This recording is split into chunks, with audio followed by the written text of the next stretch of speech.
This is the question. What is scarier to you? After we've taken care of the vulnerable, what is scarier to you? A virus that has a 99.99% chance of survivability, or the absolute fact that hundreds of thousands, maybe millions of children will be raped, will be sexually assaulted? That's not a hypothetical, that is the trade-off. My question for you, Tim, was you say the reports of child abuse and exploitation are millions higher right now than they were last year. Can you share with us how that's happening? Yeah, sure. And I'm sorry if it's going to be controversial. This is not a political thing at all. So don't interpret it that way, but this is the reality of what's happening right now. And these are complex issues as well. But we have seen an uptick, millions of additional reports reported by the National Center for Missing and Exploited Children this year. Millions.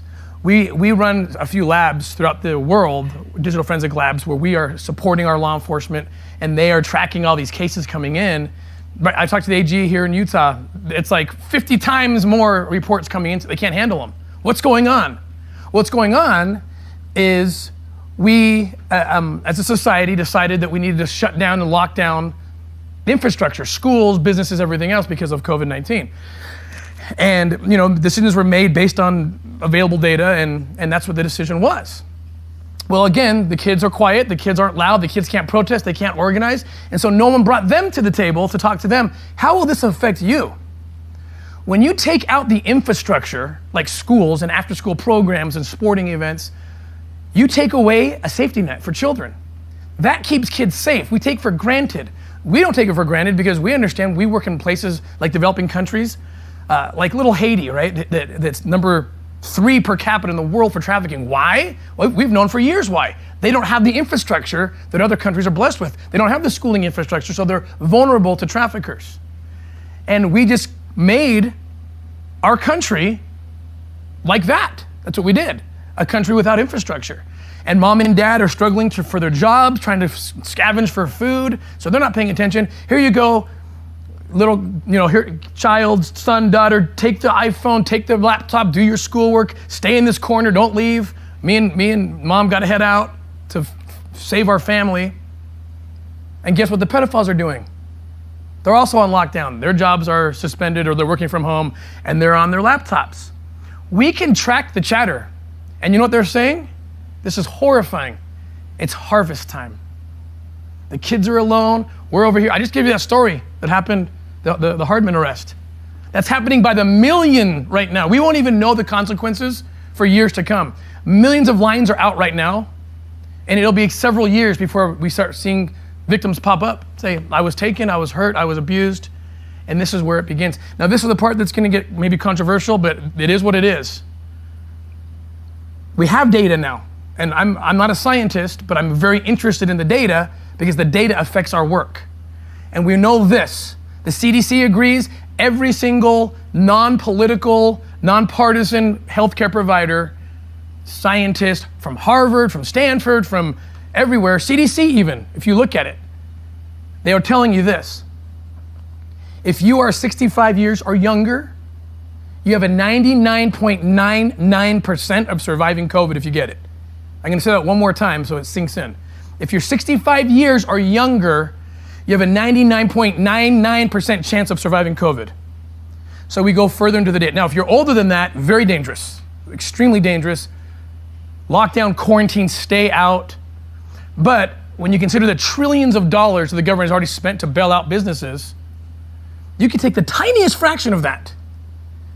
And those people who are 65 or 70 and older, they could be in the Four Seasons Hotel for a year or more with a fraction of that money, right? They need to be taking care of people with pulmonary problems, asthma, whatever. That's a different story. But I'm talking about those who are 65, 60 years and younger. And here's the sad part. They're the ones that create that infrastructure that keep our kids safe. The last day, I think I saw the last data was something like 88% of teachers and coaches and people that create the infrastructure that keep our kids safe are under 60 years old. Teachers are a young profession. I think 3/4 are under 40 or something even. And so once we've taken care of the most vulnerable, the question that should be asked and is not being asked, should have always been asked, was never asked. This is the question. What is scarier to you? After we've taken care of the vulnerable, what is scarier to you? A virus that has a 99.99% chance of survivability, or the absolute fact that hundreds of thousands, maybe millions of children will be raped, will be sexually assaulted? That's not a hypothetical, that is the trade-off for this other one, for the 99% survivability. You don't even need to think for 2 seconds. You know the answer to that question. Have you heard anyone ask that question? Has any governor asked that question? Are medical professionals asking that question? No one is asking that question because the kids are still shoved in the closet. Take your laptop, let us adults figure this problem out, and you're not part of the equation. That's what's going on right now. How does this happen? Nelson Mandela said, the true character of a nation is how you treat your children. If you really want to know what a nation is and what's their heart, I'm paraphrasing him, it's how do you treat your kids? We're not treating them very well right now. We have abandoned them. In this country and in every country. We need to bring them to the table. And then, here we go again, I don't want to weigh into controversy, but I have to for the kids. One crisis follows the next crisis. And now you know this, and I know this, what happened to George Floyd, horrific, grotesque, one of the worst things I've ever seen. I'm law enforcement. Illegal, horrible. Things need to change. There's no question about it. Policing needs to change. I have several ideas about what needs to change. But when I hear, and I know this is politically charged, and people say, don't say it, Tim, don't say it. When I hear this call for defund the police, I don't know what that means. I'm for transformation. But when you say that, I'm watching some of the places, city councils, who are saying, yeah, we're going to do that. We're going to do that. And I'm looking at the sheriff response or the law enforcement say, our child crimes unit is gone. If they do this new budget, it's gone. You need to understand something about law enforcement. There's reactive work and proactive work. Most developing countries that we work in don't have proactive investigations. Why? Because the reactive ones you have to respond to. The homicides, the bank robberies, the assault on the street, the things that are landing on your desk, you've got to respond to because the media is on you, people watched it happen. Child crimes don't land on your desk. I know, I've been doing this for 17 years. You have to go out and get them. You have to infiltrate organizations. You've got to get online. You've got to get creative. You need K-9 units. You need mobile labs, things that OUR provides to law enforcement. These are proactive measures. This is a closet crime. It's done in the dark. There's no profile. You can't say this guy looks like a pedophile. He must be. These are everybody. It's anyone you can think of. We've arrested professionals, educators, doctors, lawyers. This is a closet crime. You have to go out and get it. And so when you take away funding from law enforcement, the first to go is proactive investigations. Because what you don't know, you don't know. Well, I can't be held responsible for what I don't know, but I've got to respond to the reactive stuff. So transform, yes. Don't hurt the kids. Again, we've already hurt them once this year, and we don't even know the consequences yet. Are we going to turn around 2 months later and do it again? Forget about them as we lose our units? Already the United States doesn't have the resources they need. We know because this is our business. We provide these K-9 units that sniff out digital forensic media. This is so important. You do it, you hit a house, you do a search warrant on a child rapist, pornographer house. The law enforcement can't find, these guys are so smart now, these pedophiles, and they're hiding their evidence, the child rape videos, on like little digital media you can't even see.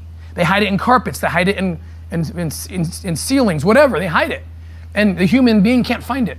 So we have, who knows about our K-9 units, these unbelievable animals, these dogs, that are trained to sniff out that. And they go in and they sniff it out and boom, you got it. And that's the only hope some of these kids have, because they're on that video. And if we find that, we'll find the kid. If we don't find that, that kid's trapped. The dogs are saving lives. We have a chart, you can see all of our different dogs. doTERRA, one of our local supporters here, they've purchased several of those dogs and they name them after their products. Like there's one of my favorite dogs is named Cinnamon Bark. It's a proactive move. The AG's office here, the ICAC has one. But this allows for the digital forensics to happen immediately when they're doing the search warrant on the house. Which means you get the evidence within a couple hours, which means you have enough to arrest that guy immediately. I remember the days when I was an agent and we do search warrants, and I'd have to take that digital media, the laptops, the computers, the phones, and take them to a lab, and they sit for 6 months. And we can't arrest the guy because we have a speedy trial clause in the Constitution, which I agree with. But if you arrest him too soon before the evidence is ready, he's gonna get acquitted, he's gonna get let off, you don't have time. Well, that's a 6-month period where this guy's free. I've come back to cases, broke my heart, where 6 months later we're going through, oh my gosh, he's been abusing the girl next door. And then we come to find out that he even did it in that window after the search warrant. This is absolutely, there's no excuse for this. The mobile labs changed that. The guy's arrested on the spot because you do the digital forensics immediately. Every unit in the United States and the world needs these tools. And my fear is, they already, you understand, even before all these, the turmoil we're in and the questioning of the police, even before that, years before that, we are struggling as an organization to get those tools into the hands of those law enforcement. So now, can you imagine our fear now? Oh my gosh. It's already been an uphill battle. Now it's just got like this, straight uphill. Trying to get people to protect our kids. So it's just, I'm not anti anything. I'm not anti anything that's, the movements and I love the First Amendment. This is not an anti anything, it's just a pro-child. We can do two things at once. We don't have to forget the kids every time we want to create an awareness campaign, or we need to respond to COVID or whatever. We can do both things, but the first question should always be, how will this affect kids? And somehow, it's not even the last question. It's not even on the list of questions right now. And that's what we need to change.